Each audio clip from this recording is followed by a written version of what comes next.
Hey, this is LGBTQ&A, where we get to know different members of the LGBTQ community. I'm Jeffrey Masters, and today I'm talking to writer Eliel Cruz. Eliel writes about religion, bisexuality, gender, and many other things. Stay tuned.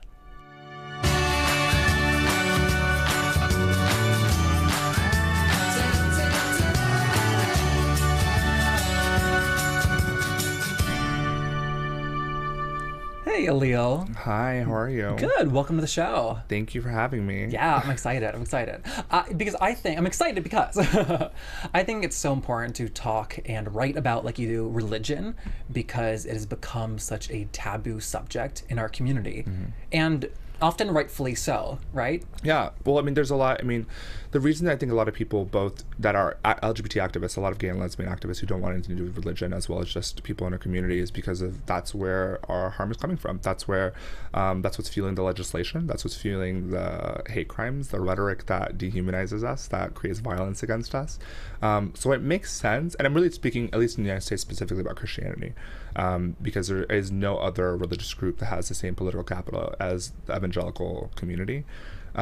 But there are a lot of us who are LGBT people of faith. I think a Pew Religion report that came out 2 years ago showed that 49% of LGB, I don't know why they didn't ask about trans people, but LGBT people identify with Christian faith, and another 11% identify with Hinduism, Hindu and Buddhism and things like that. So the majority of people are LGBT people of faith, whether or not they actually go to religious spaces regularly or not, but they have those faith things. And because the root causes of our harassment and our hate comes from religion, for me, as a person of faith, it's important for me to kind of meet it head on and not dance around the subject. Yeah, 49% is a really big number. Isn't it? I was surprised at it too. It, you know, again, that doesn't mean that they're going to church every week. That doesn't mean, because there aren't as many churches and safe spaces for them. And a lot of times the safe spaces that are for LGBT people of faith don't always align with their denomination or religious beliefs. That just means that they identify with Christianity and that they believe in it, and they may have their own personal worships, whatever it may be, at home. But for me, it's also important to create spaces so that those people feel like they can have a home and don't have to just say they identify as Christian, but actually have spaces for them to flourish as Christian people in community. Absolutely. Have you always found it? You're a Christian? I am. Have you always found it to be an accepting place for you? No, Oh, really? Absolutely not. No, I was born and raised in the Seventh-day Adventist Church, and that religious background is Ben Carson's. If you can, that's the biggest Seventh-day Adventist person. Very conservative space. I've only ever gone to Seventh-day Adventist schools all the way up into college. Wow. The majority of actually hate that I've received from my sexual orientation has been has predominantly been in religious spaces. I was asked to leave my academy when I came out at 14.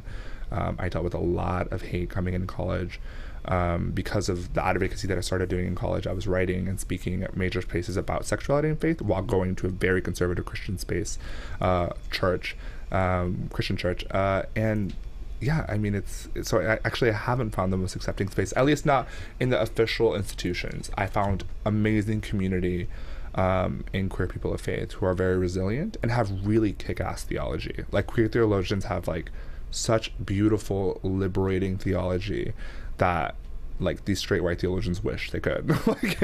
So like I found it in community with people like me and with people who are allies to our community, but not necessarily with these structures that be.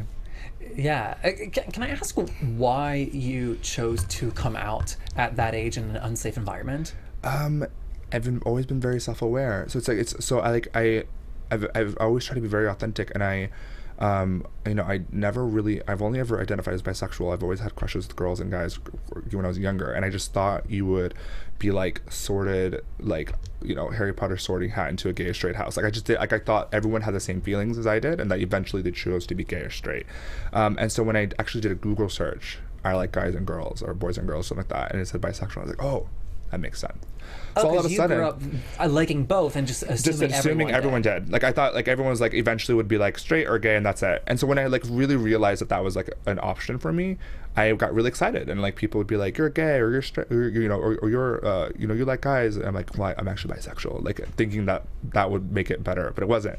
So I just like I wanted to be authentic, and as soon as I realized that there was people like me, it made me feel understood, and it validified my experience. And so I came out stupidly. I wasn't dating anyone. I was young. I was 13, 14 years old. I was a virgin. I wasn't whatever. I was just claiming my sexual orientation in terms of my romantic and even sexual feelings. But that quickly got into I had to leave the school, which is just a fancy way of being expelled, because it's a private Christian school, so you pay too much money for it to be expelled. They ask you to leave. There's no choice in leaving, but you leave. I guess I'm just fascinated by people who do come out in these kinds of environments, because I grew up in the South near the Bible Belt, and I did not come out until I went to college. So this academy was in Georgia, actually. Oh, really? Mm-hmm. It was in the middle of I moved around a lot when I was younger. I was born in Puerto Rico. I grew up a part of my youth or younger years outside of Chicago. I spent my high school years in Georgia, and then went to college in Michigan. Wow. And now I live in New York. Wow. Yeah, I mean, the South can be intense and not inclusive. No, I mean, yeah. So I mean, outside of religious spaces, I think, I've had the most anti-LGBT kind of hate crimes. I've had my car keyed with the word faggot. I've gotten into like fights and with individuals who were really homophobic when I was like 16, 17 years old, in the South. And actually for a long time, it's just a really weird thing. I held a stigma against Southern people. Like I would hear a Southern accent and automatically assume they were homophobic and be put on edge. It's a really weird thing. About 3-4 years ago, there was a screening of a film called Seventh Gay Adventist, which is about LGBT people in my church, in Collegedale, Tennessee, or Chattanooga. Well, I think it was Collegedale, which is right next to Chattanooga, Tennessee. And this was the first screening. I was helping the directors and the producers out. I've been to 12 screenings in like 12 different states. And this was the first screening that there was people who were claiming that they might be violent towards people. We had to hire security. Like that was the first time. So I was like on edge, arriving to this, and seeing very traditionally Southern, rednecky people come in and walk in.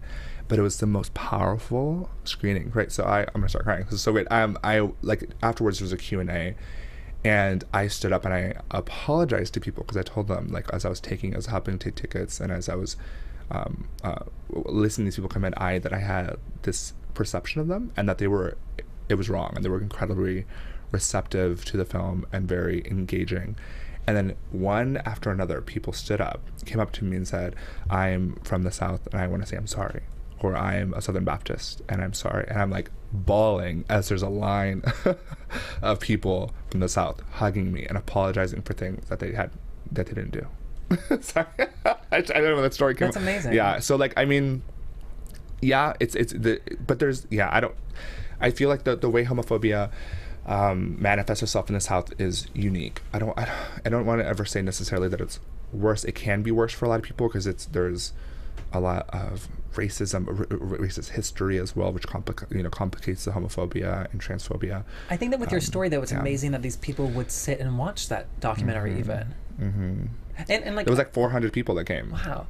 I agree. All religious people. Yeah. Wow. I know you're saying, though, you don't want to put blanket terms on the South as being all bigots, because there are lovely people. Mm-hmm. And I would actually, I'm from North Carolina, I would say that the people in North Carolina are more liberal than the executives in charge. Mm-hmm. And so that doesn't actually match up. But I think that the bigots are often like the loudest people. Yeah, and they have a lot of power, political, and in the religious spaces. I'm actually going to be in North Carolina next week for Camp Pride. Do you know Campus Pride? They work with LGBT college students. And I'm going to be a den mother helping these elves for a week in the mountains in North Carolina, which I'm excited about. No, I'm just kidding, but I mean, it's going to be really exciting. So you're right, there are pockets of, at least, I don't know if they're liberal, but at least they're understanding and progressive spaces, even in the South. And good things come from religion, too. I'm thinking in terms of community building and learning values, and I don't want to discount those. No, absolutely not. I mean, I started a hashtag 3-4 years ago called Faithfully LGBT. I had a column at the largest religion news site called Religion News Service. It's a big wire service called Faithfully LGBT, where I wrote 2-3 times a week about LGBT and faith issues. And so I used it as a hashtag to share my stuff. And then and over the last 2-3 years, it's really grown into community. People who have no idea who I am having it in their bios. I created this photo series of capturing LGBT people of faith across a spectrum. And I've done fun Twitter Q&As, but it kind of created this wonderful, vibrant community of LGBT people of faith, and a lot of allies who've really supported, and I got to learn a lot about their experience of not being accepted or being ostracized in spaces that are so integral to, at least if you're raised in a religious space, especially a Christian space, it's usually a big part of your life. It's not just a once a week. It's everyone you hang out with. It's Wednesday, prayer service. It's barbecues during the summer together as church family. So to have that kind of space shift fundamentally for you when you come out as queer trans can be intense, hurtful, and irreparable, and cause irreparable damage. Yeah. And I think that's good that when those things exist, because I don't know if it's been recent, but the conservatives have seemed to put a claim on religion on the whole. Yeah, they've appropriated religious language, right? So it's kind of incredible to see a very specific group of people. It's very much white Southern evangelicals have this intense amount of political power. And when people, like news programs, when they're asking about commentary about religious stuff, they always book them, which is incredible, because there's a lot of people. I'm thinking Auburn Seminary and Union Seminary, 2 seminaries in New York that are very progressive, very fantastic, do a lot of work around Muslim issues, on LGBT issues, and they're progressive left in theology, like literally clergy who are doing such amazing work, who are on the front lines, who are protesting for higher minimum wages, and who are like people in collars, like protesting over healthcare bills that are going to affect disability, people with disability, and people who are absolutely affirming of LGBT people because they are an integral part of the body of Christ. And so me knowing these people and seeing the work that's being done, but only seeing a very specific group of people being highlighted as the religious authority over scripture is just incredible. But I feel like it's shifting, because these voices, like Reverend William Barber, who spoke at TNC, I don't know if he's incredible, and his platform has grown exponentially since he spoke at the DNC. But but he's been around forever.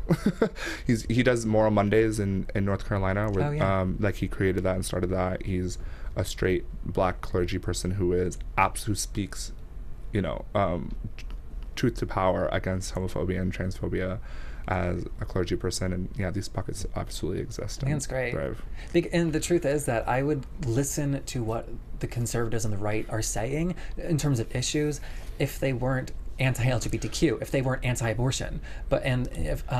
And I automatically assume someone, when they're religious, they're against abortion and they're against queer people. Yeah, I mean, it's, I had a meeting with my friend Blair Amani. She's a queer Muslim woman who worked for Planned Parenthood, and talking about the work she was doing and helping create access to abortion to low-income individuals, and working with undocumented folks. And these are the people who don't get highlighted as much. But there's also and the stories like this, even on major scales, don't get reported enough. I think it's somewhere in the South, on the West. I don't know if it was Virginia, or even, no, I think it was North Carolina, but it was the UCC, the United Church of Christ, sued the government to say, your ban on same-sex marriage infringes on my religious liberty. And they won.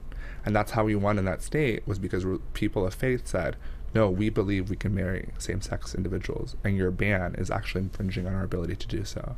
And that's so crazy. That's so beautiful, right? But that wasn't talked about very much. The fact that we won marriage equality in one of the states before the Supreme Court decided on it was because people of faith spoke out and said, no, we need to be able to marry people of the same sex.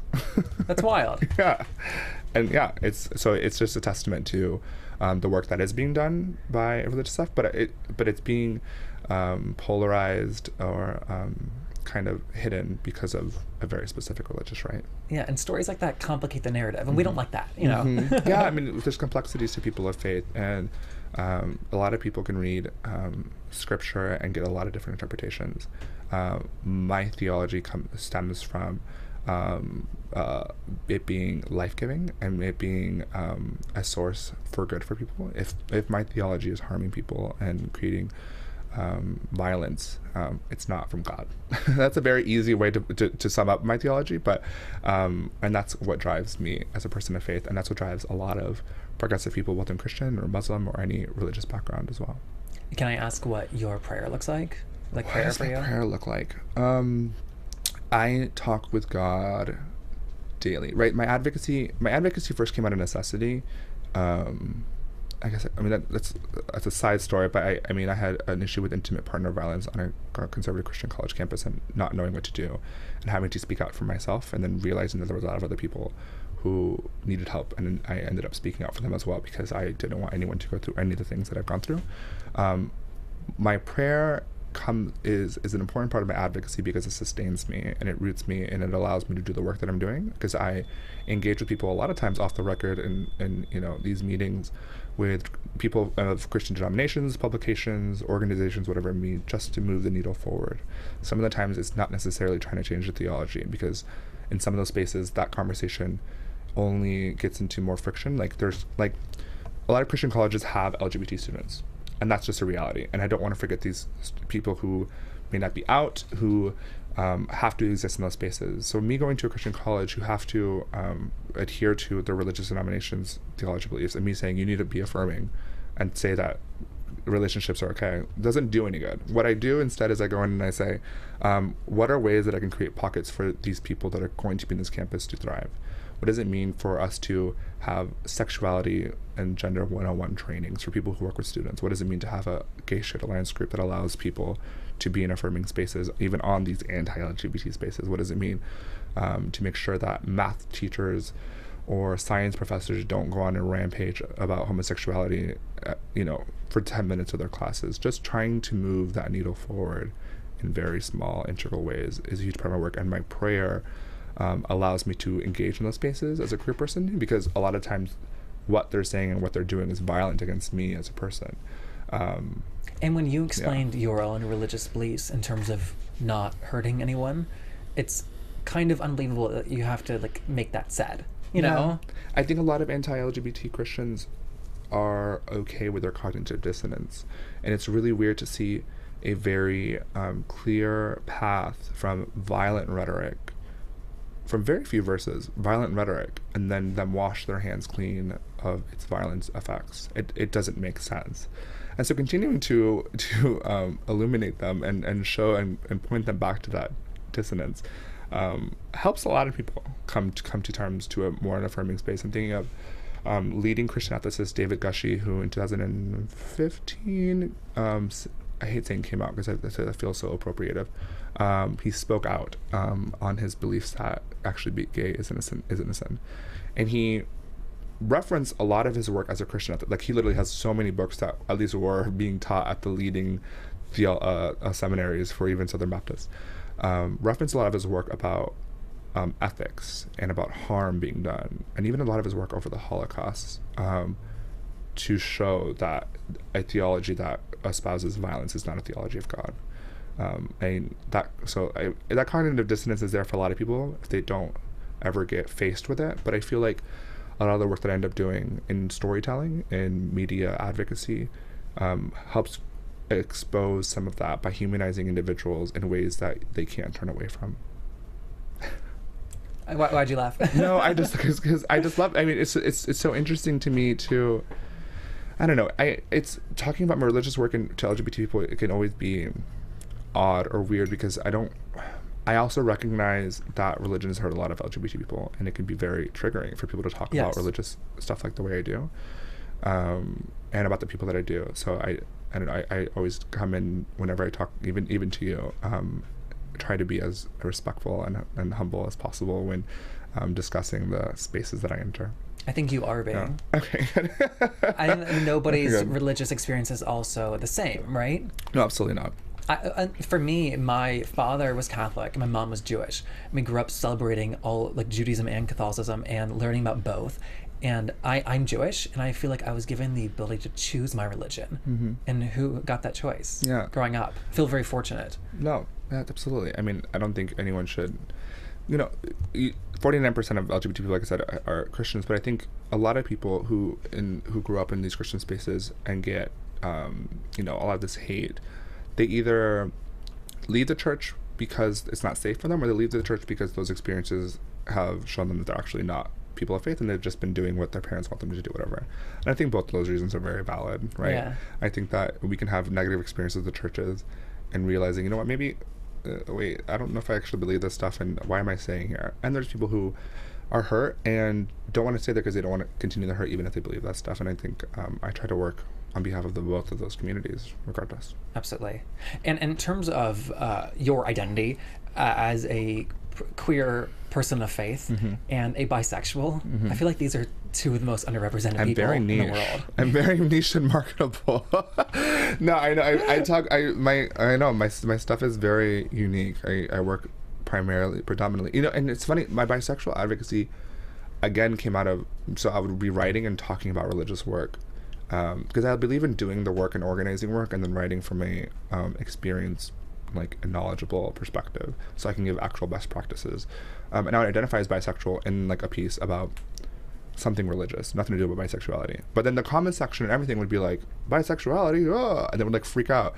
So I started writing about bisexuality because I saw such a like misunderstanding and need for the content, and then it just spiraled. And then I got booked to speak on that as well, and I've written for dozens of publications just on that as well, which is interesting. Yeah, and in terms of misunderstandings around bisexuality, it was not until fairly recently that I found out that it's non-binary. Yeah, it is. So I mean, that's one of the things that I think a lot of people who don't actually ever engage bisexuals or bisexual community, they make up their own assumptions and ideas. In the same way, you know, I parallel it to how a lot of people don't want to use plural pronouns as singular for non-binary people. So it's actually really funny. People who are who care much more about the English language than they care about people's identities. But if you look at bisexual literature, bisexual people have grown with our understanding of gender as the rest of the community has, and has defined bisexuality as non-binary as early as like the 90s. So like, it's just people who aren't actually engaging in bisexual people or community, or even our history or literature, that assume things. And people if they're really sticklers, are like, bi means two. I'm like, okay, well, we can do bi means I'm attracted to genders of my own and genders that are not their own. There's your two. There's your two. It's a good solution. It is. Yeah, it's a good solution. No, but I mean, you know, stats also show that bisexual people community are the largest communities in the bisexual community are actually trans and people of color. So there are a lot of trans and even non-binary bisexual people. So to actually say that bisexuality is transphobic or exclusive to binary genders is really weird for people who don't label them, like don't identify with binary or genders or not as cisgenders. Like, so it's so weird. Yeah, I mean, it makes sense so that you would assume that it's male female, just because until fairly recently the public's the gender as a spectrum, as something that is mutable, is new to mainstream audiences. Yeah, maybe new. Yeah, it's new in terms of people understanding it. Obviously, it's not new as a reality. But yeah, I guess it's just kind of this lack of education and assumptions that lead people to believe what it is. But I do a lot of work to try to dispel it. So it's also hard just when it's a commonly known yet misunderstood definition. Like that misunderstood has like kind of taken over. Yeah, and it's also clouded with a ton of stereotypes against our community that have led bisexual people to be an invisible majority, right? Because like bisexual people make a larger percentage than gay and lesbians, but you're not able to see bisexual people as visible for a lot of reasons. One, a lot of bisexual people aren't out because of the biphobia they face, both in gay spaces and straight spaces. The assumptions between bisexual people when they're in same-sex or different sex relationships, so they're actually straight or they're actually gay, and the lack of gay people allowing bisexual people in gay queer spaces, which is it's just so odd to me, because like there's so much history of bisexual people being on the front lines, which I try to bring up in my writing a lot, right? I mean, Pride itself was inspired by the Christopher Street Liberation Day March, which was co-done by a bisexual woman who was actually in a long-term relationship with a cisgender man. She's affectionately known as the mother of Pride. And a lot of people say that bisexual people shouldn't be allowed in Pride. It's just like wild. I've never heard anyone say that. Oh, really? Really? Every year. I mean, LGBTQ Nation posted something about why don't you feel comfortable at Pride, and the majority of people comments were saying that they don't feel comfortable being there as bi, and a lot of people saying bisexual people shouldn't be there because there's an option, or they have the privilege of being with someone of a different sex, and that's horrible. So that's really interesting though, but like also that also shows their lack of understanding, because what you're essentially saying is that because you're attracted to, let's say you're attracted to, I don't know, brunettes and blondes, and someone's telling you can only date blondes, but you fell in love with a brunette. Like, what are you, like, you know, when it's not about the gender, it's about the person. You don't want to force yourself to only be in relationships with certain people in order to quote unquote seem queer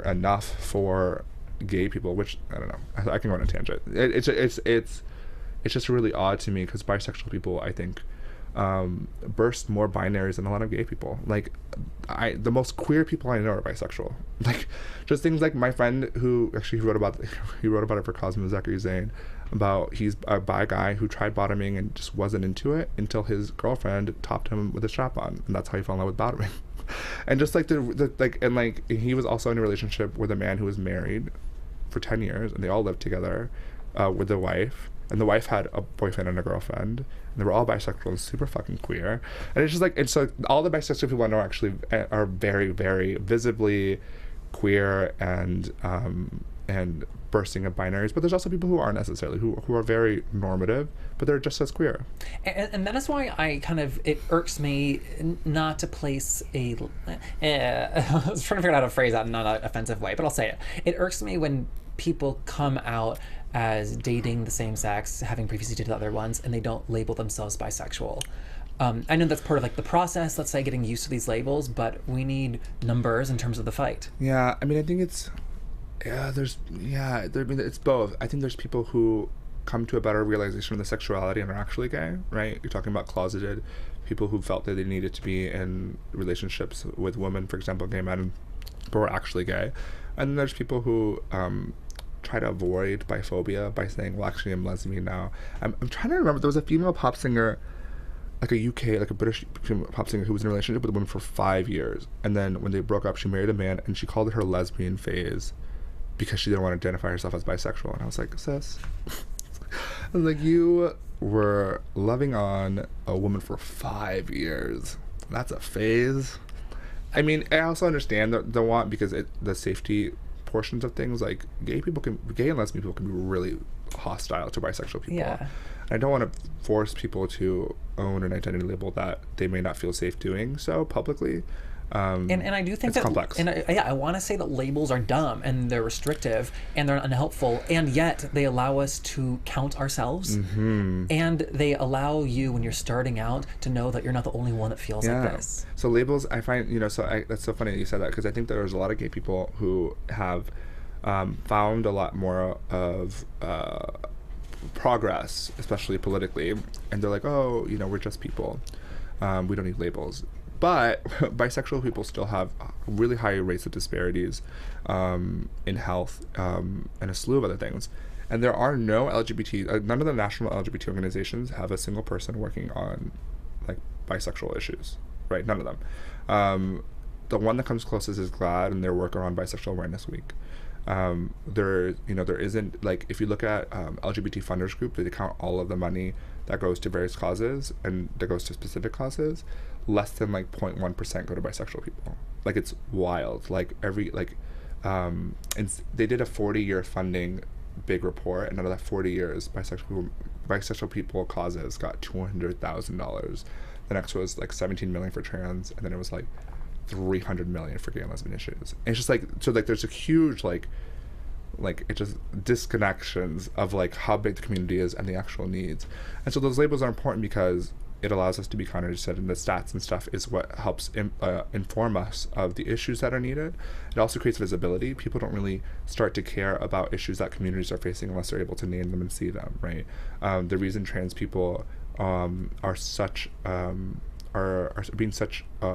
aware of trans people now is because of the visibility in media, which illuminated all of the various things that trans people have been going through, right? Trans women of color have not just now been being murdered at ridiculous rates. Like, this has been ongoing for decades, but the only reason media is talking about it in such a progressive or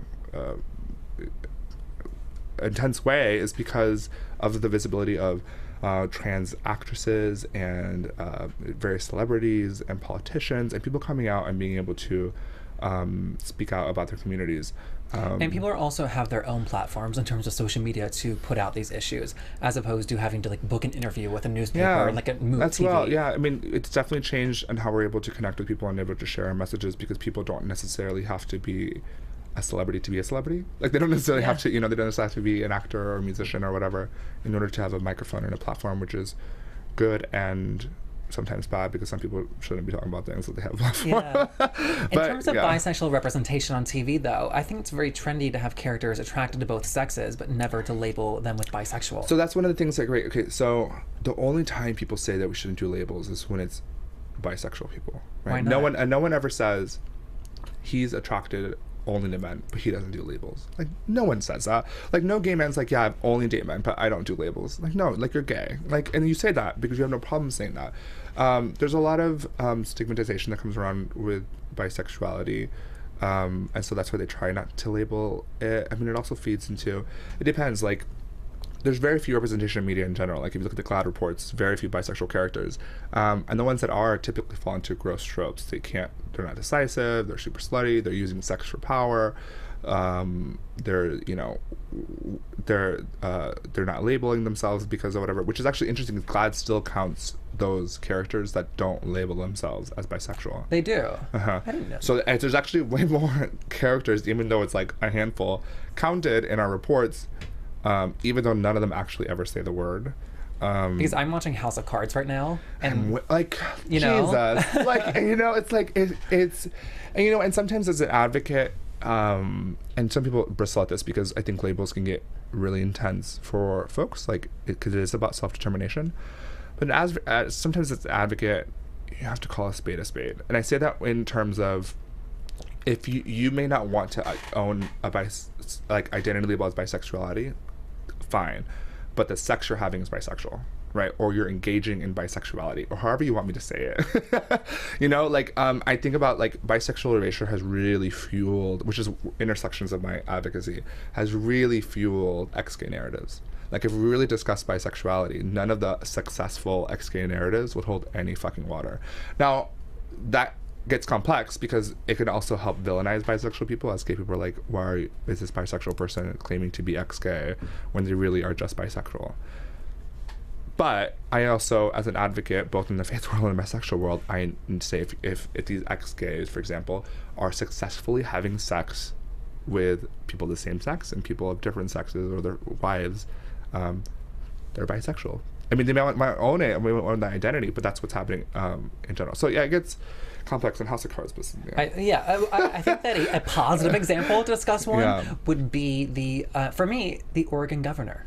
Kate Brown's so great. Yeah, she's married to a man and she's openly bisexual. She's openly bisexual. I think she's the first openly queer person to be elected as a governor. I think it is. I believe as a governor, yeah. As a governor, she's doing so much good stuff in terms of progressive issues all around there. I met her like at a fundraiser for Victory Fund like a year ago. Yeah, and she's like, I love your work, and I was like, oh my god, you're amazing. That's so cool. Yeah, no, she is a great example. There's a lot of Sada Ramirez from Grey's Anatomy has been openly bisexual, at least for the past year, openly and visibly, and she's been doing such amazing work. Halsey has been very vocally bisexual, and and Halsey is an interesting person because I feel like when she first came out, she wanted to do the I'm bisexual, but I don't want to be defined by it, which is what a lot of people do when they're like trying to like not worry, not make straight people uncomfortable, whatever it is. But I think after she saw the backlash both from straight and gay people, now she's like, well, fuck you guys, I'm gonna talk about bisexuality all the goddamn time. And like now she talks about it all the time, and I'm like, yes. There's a lot of female celebs, like Lauren, I can't pronounce her last name, who did that song Strangers with Halsey, is bisexual. I got in trouble on this podcast for a good reason, because a couple episodes ago we had Nico Tortorella, who's bisexual, and I was saying that I could not name many bisexual people just off the top of my head without doing research. So only a couple people came to my mind. I couldn't think of like Alan Cumming and those people. There's very few openly bisexual men in media. Yes, that's the one. It is harder. But I think that like the example of me not being able to think of them is yeah, I should have thought of more, but like also like they're so it's invisible. It's invisible, but there's also but that goes to the point. When it comes to men, there's very few of them. I'm thinking of Andy Mientes, also, who's a friend of mine who was like on Smash and some of the TV shows, who's openly bisexual and married to a man. And I love that Nico is openly and proudly embracing the bisexual label, because I think it's so important. I agree. For a while, he wasn't. He was really afraid of it.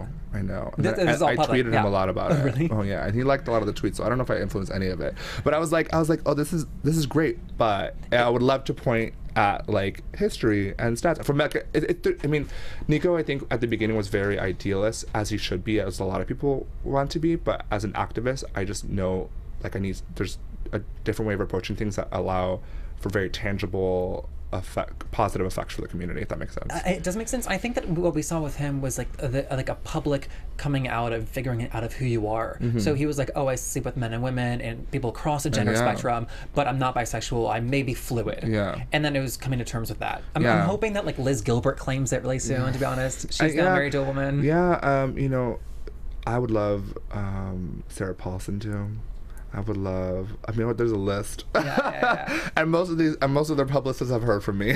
I'm like, y'all, please. But I would love to see a lot more bisexual men come out of Hollywood as well. We're almost out of time, but I have one more question for you. No, you're fine. I'm curious. In terms of your own bisexuality, do you think does that create more pressure for you to present more masculinely?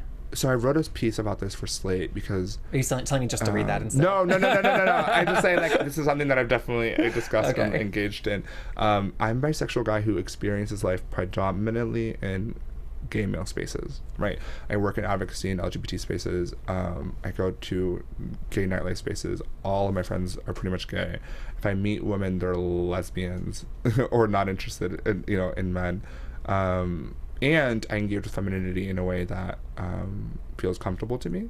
And that complicates my bisexuality because of a lot of... Okay, this is deeper. Okay, so it's because of this idea that if you're attracted to a man, really a cisgender man, if you're attracted to penis, that's where you are. So bisexual women are actually straight, and bisexual men are actually gay. And so I'm already expected to be gay because of that. But if I complicate it with wearing heels or having feminine mannerisms, that really further invalidates my bisexuality in people's eyes. Which has, like I've talked about before, like I had a girlfriend who specifically broke up with me because she was being made fun of for having a quote unquote gay boyfriend. And I asked her, I was like, do you deny that like I'm physically attracted to you in ways that she could not deny? And she was like, well, no. And I was like, well, what the hell do you want from me? You know, like I'm clearly into you, both physically and romantically. There's no denying that from our experiences. And those kind of stereotypes kind of ruined that idea. Which I kind of love Nico too, because Nico can be a little bit visibly masked, but I think he's engaging and finding himself a lot as well in his expression. And I'm loving seeing that kind of transformation, that like allowing himself to do that. And I would love to see more bisexual men come out in a variety of gender expression or like expressions of their sexual orientation and really complicate that narrative. I agree. Thank you for doing this today. My pleasure. I had so much fun. Good, it went by so quickly. If people want to find more of your work, should we send them to your website? Yeah, my website is elielcruz.com, or my Twitter handle is Eliel Cruz. So, fantastic. Yeah. Thank you. And if anybody has suggestions for guests, tweeting at me is the easiest way. Tweet from Jeff Masters 1, and we will see you next week with another great interview. Bye. From executive producers Maria Menounos, Kevin Undergaro, Phil Svitek, and the entire AfterBuzz TV staff, we would like to thank you for listening to the AfterBuzz TV network. To watch or listen to other after shows and post comments or questions, be sure to visit AfterBuzzTV.com. I'm Sir Richard Wentworth, and this has been a presentation of AfterBuzz TV. The views expressed herein are those of the hosts only and do not necessarily reflect the views of AfterBuzz TV or its owners or principals.